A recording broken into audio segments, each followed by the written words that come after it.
여러분 안녕하십니까? 광주 MBC 뉴스데스크입니다. 광주시립 제2요양병원이 파업 3주째를 맞으면서 의료 공백이 길어지고 있습니다. 급기야 병원 측이 이번 주까지 모든 환자 130여 명에게 전원 퇴원 조치를 내리면서 환자들은 오갈 데 없는 처지에 몰렸는데요. 병원 측은 의료진이 부족해 더 이상 환자를 돌볼 수 없다는 입장입니다. 보도에 김영찬 기자입니다. 치매 중증 환자 등 130여 명이 입원해 있는 광주시립 제2요양병원. 요양병원 환자들이 침대에 실려 다른 병원으로 이송 준비를 하고 있습니다.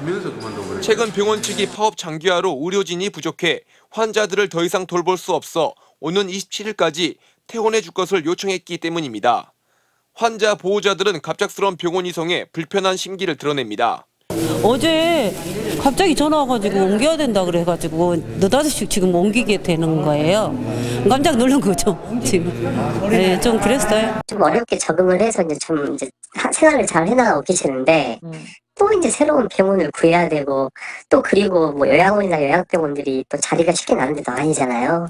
지난 7일부터 병원 노조가 임금 체계 문제로 의료진 70명 중 90%가 파업에 들어가면서 현재 남아있는 의료진은 4명. 환자 130여 명을 돌보는데 턱없이 부족합니다. 때문에 병원 측은 의료진의 피로도가 점점 높아지고 있고 환자를 제대로 돌볼 수 없다는 판단에 결국 모두 퇴원 조치를 내렸습니다. 130명, 140명에 대한 환자를 4명이서 24시간 계속적으로 관리를 하고 간호를 한다는 건 환자라든지 직원들 건강에 위험이 느꼈기 때문에 불가피하게. 이런 가운데 노사 간의 입장은 여전히 좁혀지지 않아 파업은 3주째에 접어들며 장기화되고 있는 상황. 노조 측은 이번 사태를 해결하기 위해선 광주시가 임금 협상 문제에 대해 적극적으로 개입해 줄 것을 요청하고 있습니다. 단체 협약 승계 및 어떤 고용 승계, 기타 근로 조건 이런 부분들을 보장하는 문구를 삽입하면 된다라고 저희는 요구를 하고 있고. 이에 대해 광주시는 병원 적자 문제에 따른 예산 지원을 검토 중에 있지만 임금 협상과 고용 승계 문제는 병원 노사 간이 직접 해결해야 한다며 관여가 어렵다는 입장입니다. 광주시는 그러면서 시립 2요양병원 민간 위탁을 맡고 있는 전남대 병원 측에 위탁 기간 만료 시점을 이번 달이 아닌 올해 말까지 연장해 줄 것을 요청하는 등 의료 공백을 최소화한다는 방침입니다. 노사 갈등에 따른 파업 장기화로 환자와 보호자 그리고 의료진들도 고통받고 있습니다. MBC 뉴스 김영창입니다. 우리 대표팀도 출전해 있죠. 호주, 뉴질랜드에서 개막한 여자 월드컵이 관심을 모으고 있습니다. 하지만 정작 월드컵 4강 신화가 쓰인 광주 월드컵 경기장은 애물단지 신세로 전락해 활용되지 못하고 있습니다. 축구 경기나 행사가 열리지 않는 이 경기장을 유지보수하는 데만 한 해 수십억 원의 세금이 들어가고 있습니다. 주현정 기자가 취재했습니다. 경기장을 빽빽이 메운 붉은 악마들. 태극마크를 가슴에 단 대한민국 대표팀도 뜨거운 응원에 힘입어 집념의 플레이를 선보입니다. 높기만 했던 세계축구 강호를 무찌르며 대한민국 축구 역사를 새로 쓴 광주 월드컵 경기장. 꼭 20년이 지난 지금은 애물단지 신세로 전락했습니다. 대한민국 사상 첫 월드컵 4강 신화를 쓴 광주 월드컵 경기장입니다. 하지만 축구 경기장으로서는 물론 종합 경기장으로서의 기능도 사실상 하지 못하고 있습니다. 텅 비어있는 경기장 벌써 수년째 같은 모습입니다. 국가대항전 A매치가 치러진 것도 2004년 한국과 바레인 간 평가전이 마지막입니다. 그나마 광주FC 홈구장으로 명맥을 유지해왔지만 이마저도 지난 2020년 인근에 전용구장을 지어 떠나면서 프로축구 경기도 열리지 못하고 있습니다. 현재 광주 월드컵 경기장의 조명시설로는 국제 경기를 치를 수 있는 조도 기준도 맞출 수 없습니다. 여기에 이렇다 할 국제대회나 시설대 간 실적이 없고 활용 방안을 찾는 용역도 진행된 바 없습니다. 1,600억 원을 들여 만든 월드컵 경기장이 제대로 활용되지 못하면서 한 해에 25억 원 남짓의 관리 운영비만 세고 있는 겁니다. 광주시는 시설 일부를 임대해 얻은 수익으로 월드컵 경기장 운영비를 대고 있다고 설명했지만 롯데마트와의 계약도 오는 2026년 3년 뒤면 끝이 납니다. 축구 연습하는 공간으로서만 활용이 되고 있기 때문에 너무 아깝잖아요. 그래서 뭐 그런 공간들을 좀 더 그 사고의 틀을 좀 깨서 일반 그 뭐 관람이라든지 아니 문화 공연 그런 장소로 좀 할 수 있게끔. 세금 먹는 하마로 전락한 광주 월드컵 경기장을 활용하기 위한 장기적인 고민이 필요한 시점입니다. MBC 뉴스 주현정입니다. 일본 정부의 후쿠시마 원전 오염수 해양 방류를 앞두고 어민들과 수산업 관계자들의 우려는 계속 커지고 있는데요. 전남 동부권 남해안 지역사회도 공동연대를 공식 출범시키면서 반대의 목소리를 키우고 있습니다. 유민호 기자입니다. 어선 수백 척이 모여있는 국내 최대 국가어항인 여수 국동항입니다. 최근 일본 정부의 원전 오염수 해양 방류를 앞두고 어민과 수산업 종사자의 우려가 커지고 있습니다. 경기 침체로 수산물 소비가 준데다 먹거리가 안전한 건지 불안감이 겹친 겁니다. 수산물을 많이 기피하는 현상이 생겨보니까 물론 경기도 안 좋은 것도 있겠지만 어려운 상황 속에서도 이게 뭐 어떤 양당간의 결정이 나야 되는데 전남 동부 지역 시민사회도 연대를 통해 반대 목소리를 키우고 있습니다.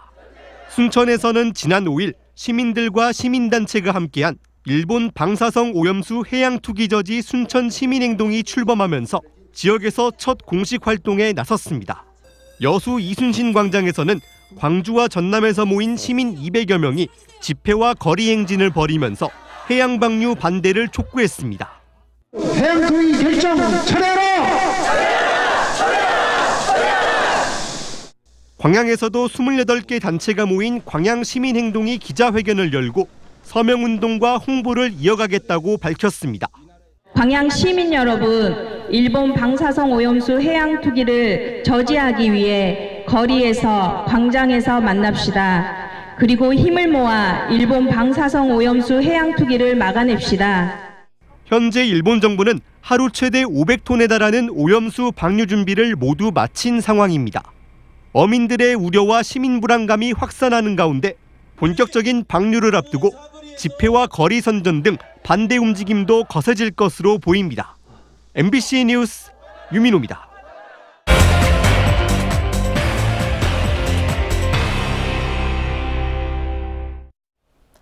조선대학교가 학교를 드나드는 외부 차량에 900원씩의 통행료를 받기 시작했습니다. 30분 안에 학교를 빠져나가는 차량에게는 요금을 받지 않는 게 보통인데요. 조선대는 이런 경우에도 요금을 받고 있어 논란입니다. 학생들 안전을 위해서라는데 무슨 사연인지 취재했습니다. 한 걸음 더 현장 취재, 천홍희 기자입니다. 조선대학교 정문요금소에 자동차들이 줄지어 있습니다. 통행료 900원을 내기 위해 대기하고 있는 차량들입니다. 조선대학교가 그동안 무료로 통과시키던 30분 이내 출차하는 외부 차량들한테서도 요금을 받기 시작하면서 생긴 풍경입니다. 이곳은 시민들이 출퇴근길로 자주 이용한다는 조선대학교의 한 출입구입니다. 보시는 것처럼 이번 달부터는 통행료를 받는다는 내용의 표지판이 설치되어 있습니다. 조선대에는 가로질러 가는 것이 가깝다는 이유로 학교와 상관없이 드나드는 차량들이 많습니다. 조선대 정문에서 조대 부고까지 학교 외곽을 돌아서 가게 되면 약 2.8km, 차로 10분 정도 걸리는 거리지만 캠퍼스를 통과하면 1.4km, 3분 거리로 단축할 수 있습니다. 복잡한 길을 피해 빠르게 갈 수 있는데 조선대를 드나드는 하루 16,000대 차량 가운데 30분 미만 출차 차량은 2,000대에 이르고 있습니다. 그에 따른 사고도 많다는 민원에 따라 학교가 외부 차량들을 상대로 요금을 받기 시작한 겁니다. 3만여 재학생 및 교직원들의 안전사고 방지하고 조용하고 쾌적한 학습권 보장, 그리고 이제 교내 통과 차량 억제뿐 아니라 많은 통행 차량으로 인한 도로 파손 등 유지관리 차원에서 광주 지역 대학 중에서 30분 이내 출차 차량에 대해 요금을 받는 것은 조선대가 유일한 것으로 전해졌습니다. 시민들의 반응은 대체로 부정적입니다. 지역 대학이 지역민들을 상대로 통행료 장사를 한다는 비판과 더불어 요금을 받기 시작하면서 광주도시철도 2호선 공사로 안 그래도 복잡한 조선대 정문 앞 도로가 더 복잡해졌다는 불만입니다. 무조건 900원 내야 되잖아요. 그러니까 학교에서 이제 문자로 통행료 지불한다고 그거 이제 아침이면 출근 시간대면 엄청 막히기 때문에 지하철 공사하는 기간만이라도 좀 편리를 봐주면은 지역 대학으로서 좋지 않을까 그런. 반면 통행료를 걷기 시작하면서 단순히 가로질러 가기 위해 학교로 들어오는 차량이 줄었다며 반기는 학생들의 목소리도 만만치 않습니다. 교통 정리하는 분이 안 나오시면은 여기 앞에 횡단보도도 못 건너올 정도로 복잡해가지고.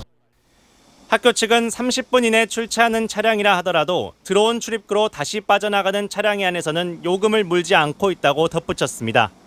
그러면서 통행요금을 받기 시작한 이후 외부 차량이 절반으로 줄었다고 밝히면서 통행료 정책은 계속 유지한다는 방침을 밝혔습니다. 조선대가 지역민들로부터 통행요금을 받는 것이 적절하냐는 논란은 계속될 것으로 보입니다. MBC 뉴스 천홍입니다.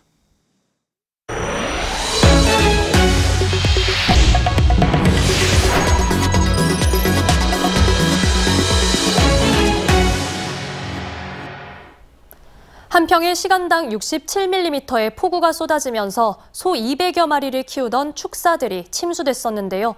만 하루 동안 물속에 있었던 소들은 다행히 무사하다고 합니다. 하지만 전염병에 대한 우려 등 농민들의 걱정이 커지고 있습니다. 서희령 기자가 취재했습니다. 소 축사 지붕 바로 밑까지 물이 차올랐습니다. 소들은 머리만 간신히 물 밖으로 내놓은 채 힘겹게 버티고 있습니다. 시간당 67mm의 폭우가 쏟아지면서 소 200마리를 키우던 축사 2동이 물에 잠겼습니다. 만 하루 만에 물이 빠진 축사를 다시 찾아가 봤습니다. 축사 바닥은 걷기 힘들 정도로 질퍽한 흙으로 가득합니다. 농민들은 가축들의 전염병을 방지하기 위해 이른 아침부터 더러운 흙을 치우고 있습니다. 하지만 어디서부터 손을 대야 할지 막막하기만 합니다. 사료하고 볏짚이 다 지가 똥을 묻어가지고 다 못 쓰게 돼가지고 좀 아깝네요. 소들의 건강 상태도 걱정입니다. 차가운 물에 오랫동안 잠겨 있었다 보니 면역력이 약한 송아지와 임신한 소들은 전염병 등에 취약해질 수 있기 때문입니다. 축협이 축사 침수 피해 농가들을 돕기 위해 나섰습니다. 축사 내 집중 방역을 실시하고 바이러스 예방 접종도 진행했습니다. 각종 수인성 질병이나 또는 호흡기 질병이 우려가 되기 때문에 그걸 예방하기 위해서 지금 접종을 하고 있습니다. 농민들은 24시간 넘게 물에 잠겨 있었지만 잘 버텨준 소들에게 미안하고 고맙기만 합니다. 이제 우리 소들이 스트레스 안 받고 잘 이제 나오고 사라지면 고맙죠. 소들아 고맙다. 잘 견뎌줘서. MBC 뉴스 서희령입니다. 농경지 상황도 살펴보겠습니다. 주말부터 내린 폭우로 전남 지역에서만 2,000헥타르가 넘는 농경지가 침수 피해를 입었습니다. 유례 없이 긴 장마에 농작물 작황에 비상이 걸렸습니다. 안준호 기자가 취재했습니다. 전남의 한 논콩 재배단지. 논인지 호수인지 분간이 안 될 정도로 완전히 물에 잠겨 있습니다. 논콩은 아예 보이지도 않습니다. 벼 침수 피해는 더욱 심각합니다. 주말 동안 많은 비가 내리면서 전남에서만 2,100헥타르가 넘는 농경지가 침수됐습니다. 침수 피해로 푸른색을 띠어야 할 벼 밑동이 갈색으로 변했습니다. 빗물이 계속 고여 있다 보니 벼대에 곰팡이가 생기는 입진무늬 마른 병이 나타나고 있습니다. 긴 장마에 오랫동안 햇빛을 보지 못하면서 줄기도 가늘어졌습니다. 지금 일조량이 부족하다 보니까 보다시피 벼들이 웃자람이 심해요. 천지지변이라 딱히 어디 하소연할 데도 없고. 밭작물 피해도 큽니다. 빨간 고추가 바닥 곳곳에 떨어져 있고 그나마 달려있는 고추들도 생육에 문제가 생겼습니다. 피해가 많죠. 고추가 수분을 많이 먹기 때문에 떨어져 버려요. 다 물러져 붙지 않어요. 집중호우에 복숭아 등도 바닥에 모두 떨어져 썩어가고 있고 나무에 매달려 있어도 성한 것을 찾아보기 힘듭니다. 유례 없이 길어진 장마에 농작물 작황에 비상이 걸리면서 농민들의 시름이 깊어지고 있습니다. MBC 뉴스 안준호입니다. 국민의힘이 수해 상황에서 유럽 출장에 나선 강기정 광주시장을 비판했습니다. 황교안 국민의힘 수석 부대변인은 어제 논평을 내고 광주에 홍수주의보가 발령돼 주민 130여 명이 대피하고 건물 붕괴 등 피해가 속출했는데도 강 시장은 어디에서도 보이지 않는다고 지적했습니다. 그러면서 지속 가능 도시 실현을 위해 유럽 출장을 떠난 강 시장은 시민의 안전과 생명보다 중요한 일정이었는지 돌아봐야 한다며 강 시장이 소속된 더불어민주당에 강력한 조치를 요구하기도 했습니다. 한편 강 시장은 지난 22일부터 유럽 출장을 떠났는데 이에 대해 광주시는 예정된 일정이었으며 현지에서 유선과 화상회의 등으로 상황 점검 회의 등을 주재했다고 해명했습니다. 집중호우가 내린 어제 무안군 몽탄면에서 산사태가 발생했습니다. 일부 주민들은 산사태 이후 농막과 비닐하우스 등이 추가로 쓰러질 우려가 있다고 신고했지만 무안군이 토사가 쏟아진 인근 농로와 하천에서만 복구 작업을 했다고 주장하고 있습니다. 이에 대해 무안군은 주민들이 함께 이용하는 농로를 먼저 복구했으며 흙이 마르면서 장비 진입이 가능해지면 추가 조치를 하겠다고 밝혔습니다.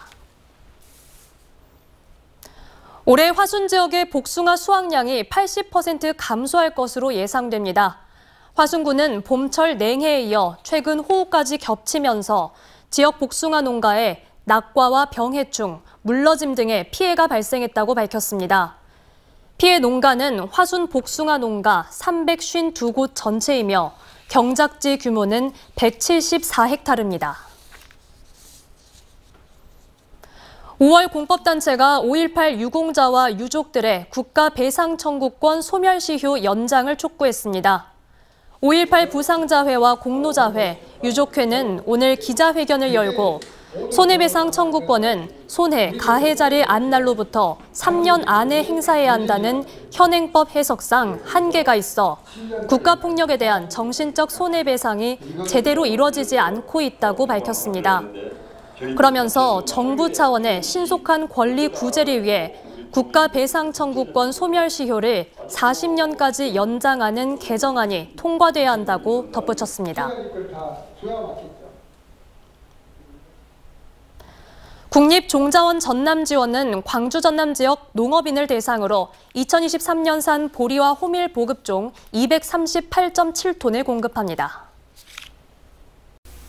언제 어디서나 내 손 안의 뉴스. 광주 MBC 뉴스 유튜브 구독으로 함께하세요.